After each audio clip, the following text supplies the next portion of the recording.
బయట గ్రూపులలో సర్క్యులేట్ చేస్తారు ఈ డాక్యుమెంట్ ఇంతవరకు వాళ్ళు సర్వే చేసినాం మేము ఒకటే రోజులు చేసినాం మేము చాలా పొడిచేసినాం చింపేసినాం లేనోడు లేనట్టే ఉన్నోడు ఉండాల్సిందే అని ఆ రోజు ఎంతో హడావిడి చేశారు తెలంగాణ మొత్తం బంద్ అన్నారు అధ్యక్ష 7 గంటల నుంచి 7 గంటలు 12 గంటలు చేసినామన్నారు ఈ డాక్యుమెంటును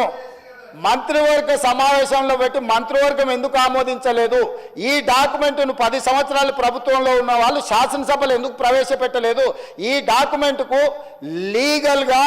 ఇదే ఒకవేళ అయితే ఎందుకు ఈ ప్రభుత్వం ఈ నివేదికను బయటపెట్టలేదు అధ్యక్ష ఒక కుటుంబం ఎందుకు దాచిపెట్టుకున్నది డాక్యుమెంట్ను అంటే ఒక కుటుంబం కోసం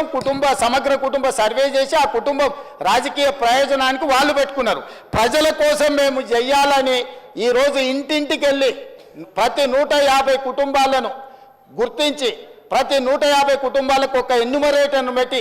రోజుకు 8 నుంచి 10 కుటుంబాలే ఒక్క రోజులో చేయమనలేదు అధ్యక్ష 50 రోజులు నిరంతర ప్రక్రియ చేసి 50 రోజుల తర్వాత 100% పారదర్శకంగా ఈరోజు సామాజిక ఆర్థిక రాజకీయ కులగణన సర్వే చేసి ఈరోజు ఇక్కడ పెడితే వాళ్ళు ఎక్కడో కాకి లెక్కలు తీసుకొచ్చి చెట్ల మీద ఇస్తరాకులు కుట్టినట్టు ఎక్కడెక్కడో వివరాలు తీసుకొచ్చి సభలు పెట్టి ఈ సభను ఎందుకు తప్పుదో పట్టిస్తారు అధ్యక్ష 2011 జనాభా లెక్కలు తప్ప ఎక్కడ కూడా అధికారిక లెక్కలు లేవు ఆ తర్వాత 2024లో కాంగ్రెస్ పార్టీ అధికారంలోకి వచ్చిన తర్వాత చేపట్టిన ఈ సర్వే మాత్రమే అధికారిక డాక్యుమెంటు ఇంత మించి అధికారిక డాక్యుమెంటు లేదు ఇట్లాంటి లెక్కలు చెప్తే సభను తప్పుదో పట్టించడమే సమాజాన్ని తప్పుదో పట్టించడమే 2011 జనాభా లెక్కల ప్రకారం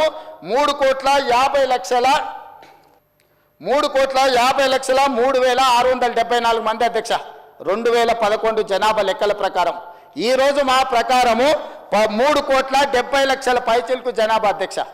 ఇంకెక్కడ కూడా అధికారికంగా లెక్కలు లేవు ఎవరైనా చెప్తే ఊహించో